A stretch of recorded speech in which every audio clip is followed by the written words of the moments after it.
Then make a courtyard for the tabernacle, enclosed with curtains made from fine linen. On the south side the curtains will stretch for 150 feet. They will be held up by 20 bronze posts that fit into 20 bronze bases. The curtains will be held up with silver hooks attached to the silver rods that are attached to the posts. It will be the same on the north side of the courtyard, 150 feet of curtains held up by 20 posts fitted into bronze bases with silver hooks and rods. The curtains on the west end of the courtyard will be 75 feet long, supported by 10 posts set into 10 bases. The east end will also be 75 feet long. The courtyard entrance will be on the east end, flanked by 2 curtains.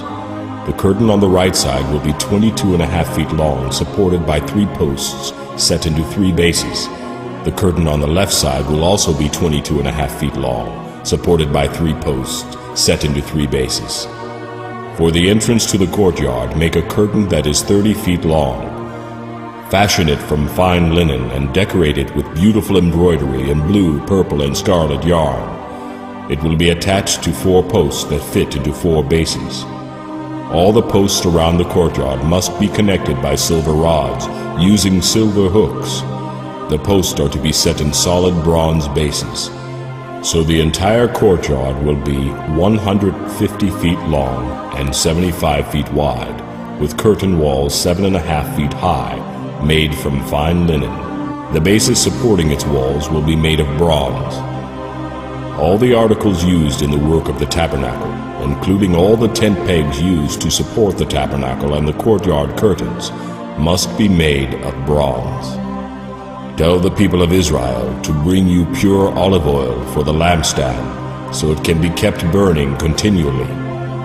The lampstand will be placed outside the inner curtain of the most holy place in the tabernacle.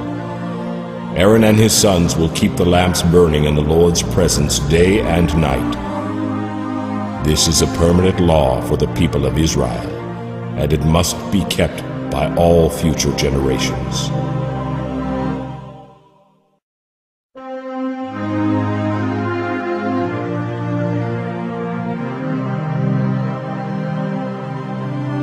Your brother Aaron and his sons, Nadab, Abihu, Eleazar, and Ithamar, will be set apart from the common people. They will be my priest and will minister to me. Make special clothing for Aaron to show his separation to God, beautiful garments that will lend dignity to his work. Instruct all those who have special skills as tailors to make the garments that will set Aaron apart from everyone else, so he may serve me as a priest. They are to make a chest piece, an ephod, a robe, an embroidered tunic, a turban, and a sash. They will also make special garments for Aaron's sons to wear when they serve as priests before me. These items must be made of fine linen cloth and embroidered with gold thread and blue, purple, and scarlet yarn.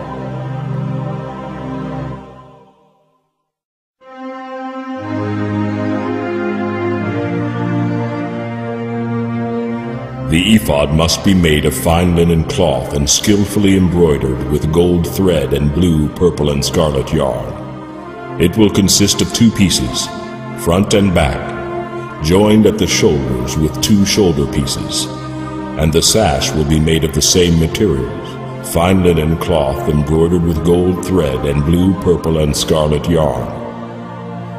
Take 2 onyx stones and engrave on them the names of the tribes of Israel. 6 names will be on each stone, naming all the tribes in the order of their ancestors' births. Engrave these names in the same way a gem cutter engraves a seal. Mount the stones in gold settings. Fasten the 2 stones on the shoulder pieces of the ephod as memorial stones for the people of Israel. Aaron will carry these names before the Lord as a constant reminder. The settings are to be made of gold filigree, and 2 cords made of pure gold will be attached to the settings on the shoulders of the ephod.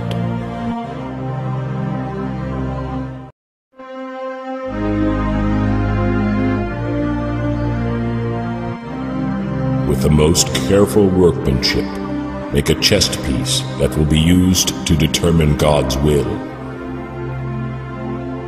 Use the same materials as you did for the ephod: fine linen cloth embroidered with gold thread and blue, purple, and scarlet yarn. This chest piece will be made of 2 folds of cloth, forming a pouch 9 inches square. 4 rows of gemstones will be attached to it. The first row will contain a red carnelian, a chrysolite, and an emerald. The second row will contain a turquoise, a sapphire, and a white moonstone. The third row will contain a jacinth, an agate, and an amethyst. The fourth row will contain a beryl, an onyx, and a jasper. All these stones will be set in gold. Each stone will represent one of the tribes of Israel, and the name of that tribe will be engraved on it as though it were a seal. To attach the chest piece to the ephod, make braided cords of pure gold. Then make 2 gold rings and attach them to the top corners of the chest piece.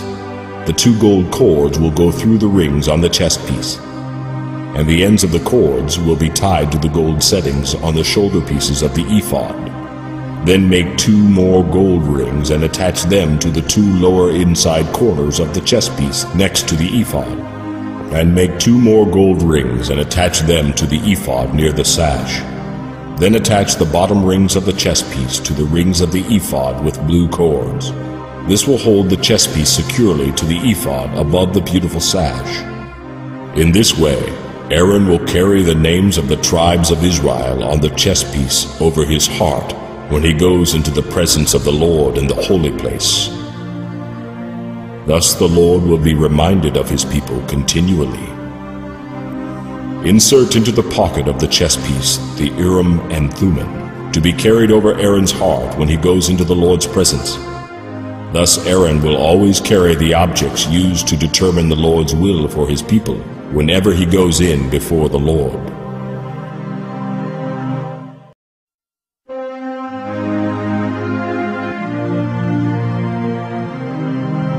Make the robe of the ephod entirely of blue cloth, with an opening for Aaron's head in the middle of it. The opening will be reinforced by a woven collar so it will not tear. Make pomegranates out of blue, purple, and scarlet yarn, and attach them to the hem of the robe, with gold bells between them. The gold bells and pomegranates are to alternate all the way around the hem. Aaron will wear this robe whenever he enters the holy place to minister to the Lord, and the bells will tinkle as he goes in and out of the Lord's presence. If he wears it, he will not die. Next, make a medallion of pure gold, using the techniques of an engraver. Inscribe it with these words: "Set apart as holy to the Lord." This medallion will be attached to the front of Aaron's turban by means of a blue cord. Aaron will wear it on his forehead, thus bearing the guilt connected with any errors regarding the sacred offerings of the people of Israel. He must always wear it, so the Lord will accept the people. Weave Aaron's patterned tunic from fine linen cloth. Fashion the turban out of this linen as well.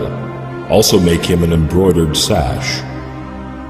Then, for Aaron's sons, make tunics, sashes, and headdresses to give them dignity and respect. Clothe Aaron and his sons with these garments, and then anoint and ordain them. Set them apart as holy so they can serve as my priests.